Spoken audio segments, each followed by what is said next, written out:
You press the power button and your Mac just shows a black screen? Nothing happens? Don't panic. In this video, I'll show you 5 steps to fix it, from the easiest to the most effective.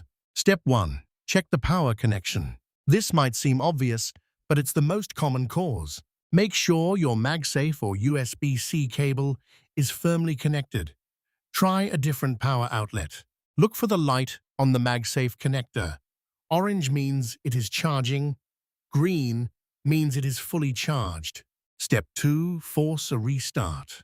Is your Mac frozen and not responding? Let us force a restart. Hold down the power button for 10 seconds until the Mac shuts off. Then turn it back on. Step 3. Reset the SMC. The SMC controls power, fans, and the display. Resetting it often fixes black screen issues.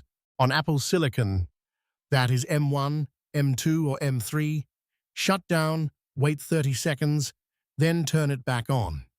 On Intel Mac, shut down, unplug the power cable for 15 seconds, then turn it back on.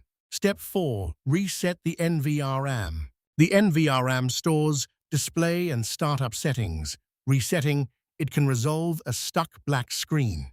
Intel Mac only.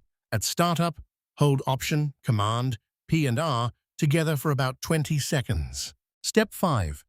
Boot into recovery mode. If your Mac starts, but the screen stays black, recovery mode is your best option. Apple Silicon. Press and hold the power button until you see startup options. Intel. Turn on and immediately hold Command plus R. Did it work? Let me know in the comments which step fixed it.